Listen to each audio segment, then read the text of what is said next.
안녕하세요. 반갑습니다. 내 손안의 책방입니다. 오늘 소개할 책은 부자들이 절대 알려주지 않는 자본 증식의 원리. 돈은 그렇게 버는 게 아니다. 30대 젊은 백만장자가 알려주는 최소 노력의 법칙. 레버리지. 지은이는 롬무어, 옮기는 김유미, 발행은 다산북스입니다. 당신이 만약 16년 동안 공부하는 교육 시스템을 통과하고 그 과정에서 수천만 원의 빚을 지고 직업 피라미드에서 가장 밑바닥인 저임금의 일자리를 구한 다음 40년 동안 천천히 고통스럽게 일하는 삶을 원한다면 이 책은 당신을 위한 책이 아닙니다. 또 열심히 일하면서 사랑하는 사람들과 함께 보내는 시간을 희생하고 추가 근무를 하고 저축에만 의지하면서 행복과 자유를 나중으로 미루는 삶을 살기 원한다면 역시 이 책은 당신을 위한 책이 아니라고 저자는 말합니다. 이 책에는 한 가지 비밀이 담겨 있는데요. 이 비밀은 5만 파운드 빚더미에 올라 방황하던 한 남자를 3년 만에 백만장자로 만들었습니다. 그것은 바로 자본주의인데요. 자본주의는 당신이 생각하는 것보다 훨씬 많은 기회를 품고 있습니다. 그리고 레버리지는 그 자본주의를 내 편으로 만드는 기술이죠. 끊임없는 노동과 희생의 규칙을 깨뜨리고 최소한의 노력과 시간으로 자본을 증식하는 새로운 부의 공식입니다. 환갑 이후 찾아올 한 번의 긴 은퇴 생활을 위해 30-40년 동안 일이 파묻히는 것이 아닌 매 순간 최고의 가치를 누리는 라이프 스타일이죠. 이제 더 열심히 더 오래 일하라는 사회의 명령에 속지 말라고 합니다. 당신은 지금보다 훨씬 더 쉽고 빠르게 성장할 수 있습니다. 이 책은 당신이 행복과 자유를 삶의 뒤편으로 미루지 않고 놀고 탐험하고 창조하고 나누고 배우고 사랑하는 시간을 확보하고 싶다면 레버리지를 시작해야 한다고 말하는데요. 레버리지를 활용하여 타인의 돈과 시간을 활용하지 않으면 역으로 당신이 타인의 계획 속에서 시간당 급여를 받게 될 것입니다. 레버리지 할 것인지 레버리지 당할 것인지 이제 당신은 선택해야 합니다. 자, 그럼 책 속으로 들어가 보겠습니다. 내 손안의 책방과 함께 즐거운 시간 되세요. 구독, 좋아요, 알람 설정은 사랑입니다. 레버리지 할 것인가, 레버리지 당할 것인가. 사회가 말하는 성공의 기본 법칙은 열심히 일하는 것과 희생이다. 당신이 사랑하는 것들을 희생하고 남들보다 더 열심히, 더 오래 일하고, 더 일찍 일어나고, 더 늦게까지 깨어있고, 더 열심히 움직인다면 당신은 결국 성공할 것이다. 그러나 당신이 행복한 삶과 시간적인 자유를 원한다면 더 열심히, 더 오래 일하라는 성공의 법칙이 근거 없는 망상이라는 것을 알아야 한다. 레버리지 철학을 당신의 철학으로 만들어라. 무엇을 해야 할지 파악하고 실행하라. 당신의 삶에 타인의 계획을 끼워 넣지 마라. 좀비 무리를 따라가지 마라. 더 짧은 시간에 더 많은 일을 처리하고 가치가 낮은 모든 일을 아웃소싱하고 당신의 이상적인 라이프 스타일을 창출하는 레버리지 철학을 가지고 당신의 방식대로, 당신의 의도대로 계획에 따라 삶을 살아가라. 다른 사람보다 더 열심히, 더 오래 일했다가는 경제적, 시간적 여유도 없는 은퇴를 위해 자신을 희생하고 소진하게 될 것이다. 더 전략적으로, 더 체계적으로 일하고 당신의 비전에 집중할 시간을 최대화하고 단순 작업과 시간 낭비를 철저하게 배제해야 한다. 그로부터 레버리지는 시작된다. 일과 삶의 균형이라는 망상. 많은 사람이 당연하게 받아들이는 또 다른 기만적인 개념은 일과 삶의 균형이다. 행복과 자유로운 시간을 삶의 마지막으로 미루고 인생의 3분의 1을 일하는 데 사용한다면 그것이 어떻게 균형이 될 수 있는가? 당신이 연기한 삶은 끝까지 오지 않을 수도 있다. 당신은 잠자는 시간보다 더 많은 시간을 일하는 데 사용한다.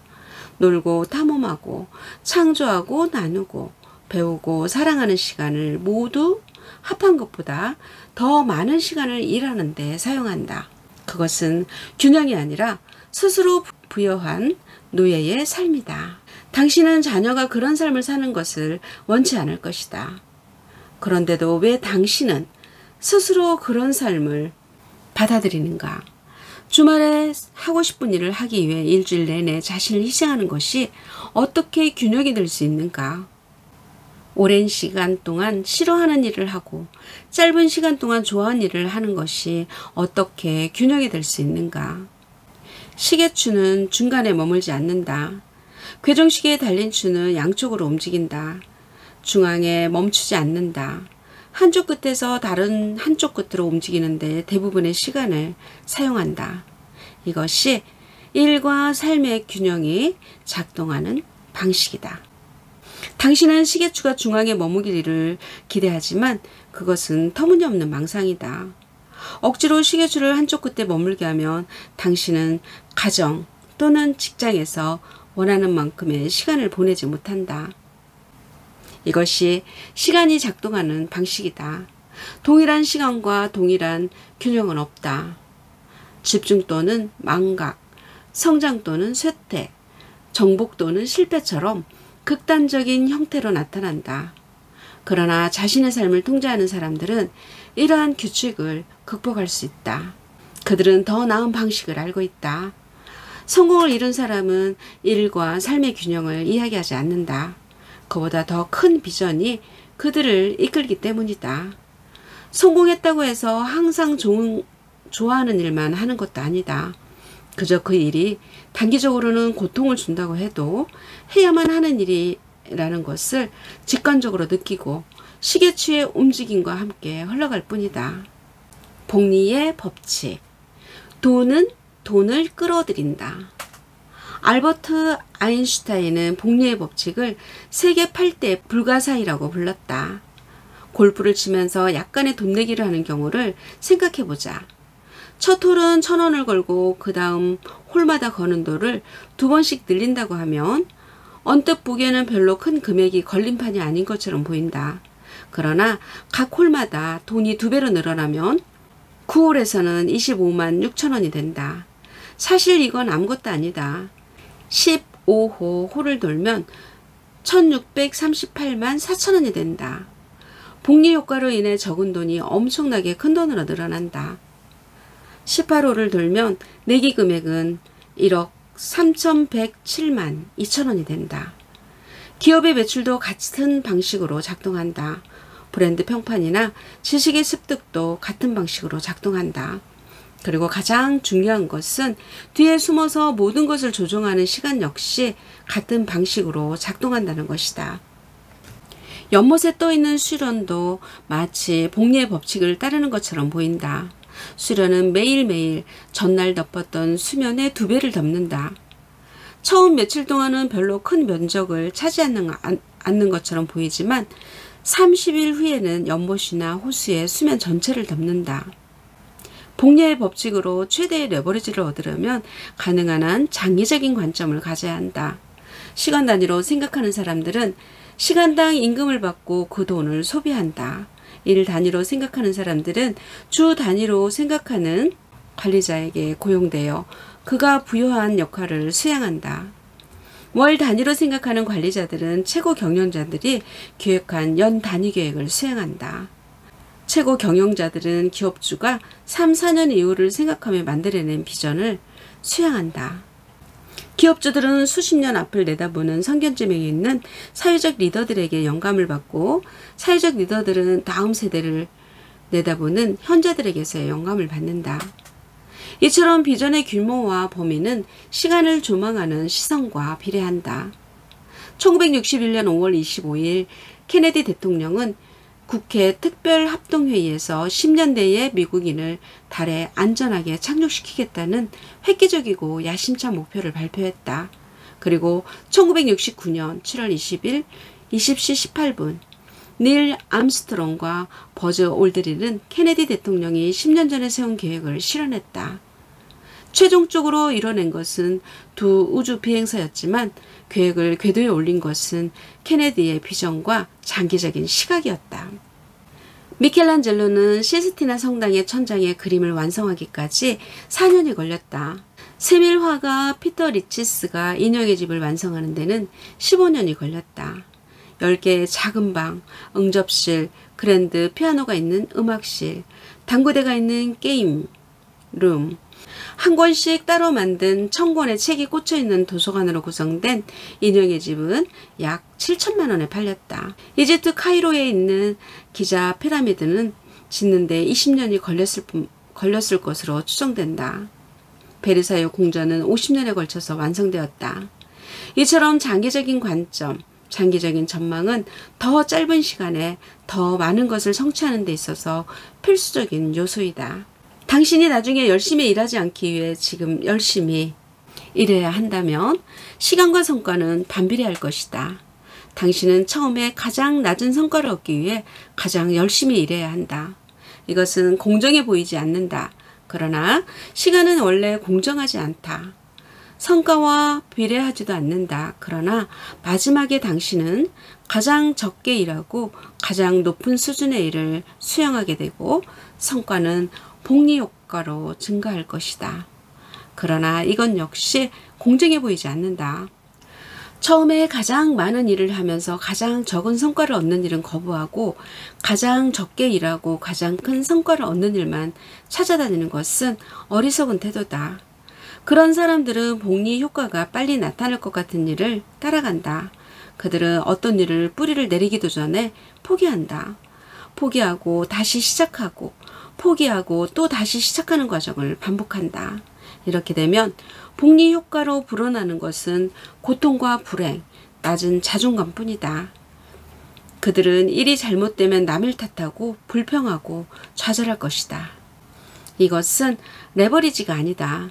시작했다가 중단한 일을 충분히 더 지속했더라면 최선은 아니라도 좋은 결과를 냈을 것이다. 평균적인 수준에서 장기적으로 한 일은 단기적으로 잘하다가 포기한 일보다 좋은 결과를 가져온다. 시간과 지식, 그리고 파트너십. 당신의 목표는 시간을 보존함으로써 시간을 획득하는 것이다. 시간은 당신이 태어난 날부터 움직이기 시작하는 카운트다운이다. 많이 투자하고 적게 낭비할수록 더 많은 시간을 보존하여 남은 시간 동안 사랑하는 일을 사랑하는 사람과 좋아하는 시간에 할 수 있다. 시간에 대한 개개인의 인식은 시간을 통제하고 레버리지하는 능력의 차이를 만든다. 당신은 시간을 어떤 대가를 치르더라도 보존해야 할 가장 귀중한 상품이라고 생각하는가? 삶의 기회를 극대화하는 선물이자 목적이라고 생각하는가? 레버리지 하기 위해 노력하는가? 아니면 같은 시간을 반복하면서 그 속에 갇혀 있는가? 감사하는 마음으로 현재를 살면서 매 순간을 음미하고 즐기는가? 아니면 끊임없이 후회와 죄의식을 느끼며 과거를 돌아보고 두려움과 질투심을 느끼며 미래를 내다보는가? 다시 말하지만 당신의 목표는 시간을 보존함으로써 시간을 획득하는 것이다. 더 많은 시간을 투자하고 더 적은 시간을 낭비할수록, 그리고 더 많은 시간을 보존하고 더 적은 시간을 소비할수록 사랑하는 사람과 원하는 시간에 좋아하는 일을 할 수 있게 될 것이다. 네트워크, 마인드. 삶이 영화로 만들어질 만큼 성공한 인생을 살았다고 인정받는 사람은 모두 남다른 전략을 갖추고 있다. 그들의 공통점은 주변에 훌륭한 사람들이 많은 것이다. 강한 남편에게는 훌륭한 아내가, 기업가에게는 훌륭한 직원이, 운동선수에게는 훌륭한 코치가 있다. 인적 네트워크는 가장 가치 있는 자산이다. 성공은 장기적인 관계와 신뢰로부터 출발한다. 그 관계로부터 레버리지의 크기가 결정되며 성공은 당신의 비전을 지지하는 사람들과의 조화에 달려있다. 예를 들어 내가 부동산을 매입하고 관리하기 위해서는 중개인, 운송인, 변호사, 은행, 파트너, 에이전시, 건축업자, 비즈니스 고문, 물주, 세무사, 회계사, 전문 컨설턴트들과 조화롭게 관계해야만 한다. 당연하게도 우리는 세상의 모든 지식을 갖고 있지 않다. 지식은 분산되어 있으므로 네트워크를 형성해야만 부족한 부분을 채울 수 있다. 당신이 겪은 모든 문제와 고통을 먼저 경험하고 해결하고 더 높은 수준으로 성장한 사람에게 배워야 한다. 비용을 절약한다거나 스스로 부딪히면서 배우겠다며 모험을 떠나는 것은 어리석은 선택이다. 지금 내게 전통적인 화가와 현대화가 중 하나를 선택하라고 한다면 당연히 후자를 선택할 것이다. 트래시 에미는 자신의 특이한 작품 덕분에 훈장을 받았지만 나는 무명 화가였다. 데미안 허스트는 작품을 팔아 백만장자가 되었지만 나는 3년 동안 무일푼이었다. 그들은 나보다 더 많은 사람에게 기여했다. 나는 그들 혹은 그들과 비슷한 그들보다 앞서간 많은 화가로부터 배울 수 있었고 배웠어야 했다. 당신은 나와 같은 실수를 하지 말고 동료, 코치, 멘토, 전문가 네트워크를 구축하고 투자해야 하며 그것이 최고의 핵심 결과 영역 중 하나여야 한다. 더불어 당신의 소득 창출 업무 중 많은 부분이 네트워크에 집중되어야 한다. 레버리지의 기본은 다른 누군가가 당신의 일을 하도록 만드는 것이기 때문이다. 적어도 당신이 일하는 시간의 3분의 1은 네트워크를 구축하는 데 사용하기를 바란다. 열등감 위에 올라타라. 부자나 탁월한 동료로부터 받는 열등감이나 스트레스는 자칫 부정적으로 보일 수 있다. 그러나 역으로 긍정적인 영향을 주기도 한다. 더 높은 수준의 도전과 성장으로 나아갈 힘을 주는 긍정적인 스트레스는 앞날을 위해 꼭 필요한 자극이다. 물론 뛰어난 사람들이나 부자들과 함께 있는 것이 불편할 수도 있다. 하지만 그러한 관계에서 가장 큰 이익을 얻는 것은 그 모임에서 가장 가난한 사람이라는 것을 인정해야 한다. 이러한 긍정적 스트레스는 중요한 성공의 비결 중 하나이다. 어쩌면 사기를 치거나 벼락부자가 되는 방법을 제외하면 성공을 향한 가장 빠른 지름길일지도 모른다. 당신의 하루는 얼마입니까? 100만 장자들의 시간은 1시간당 700만 원의 가치가 있다고 한다. 10시간만 낭비해도 엄청난 손해다. 100만 장자들이 돈이 많기 때문에 레버리지가 가능하다고 생각할 수도 있지만 그들은 부유하지 않았던 과거에도 자신의 시간에 매우 높은 가치를 부여하고 소득 창출 업무를 제외한 나머지 일들은 레버리지했기 때문에 백만장자가 된 것이다. 이제 당신도 삶을 낭비하는 일들을 하나씩 제거해야 한다. 레버리지를 사치로 생각하지 말고 반드시 해야 할 일로 생각하라. 네, 여기까지입니다. 자, 이 책에서는 백만장자들의 시간은 1시간당 700만 원의 가치가 있다고 합니다. 당신의 하루는 얼마입니까? 자본주의에서 생존하는 방법과 자본주의에서 어떻게 가속할 것인가에 대한 방법을 잘 알려주는 책입니다. 일독을 권합니다. 오늘도 많이 웃으시고 행복하세요. 안녕.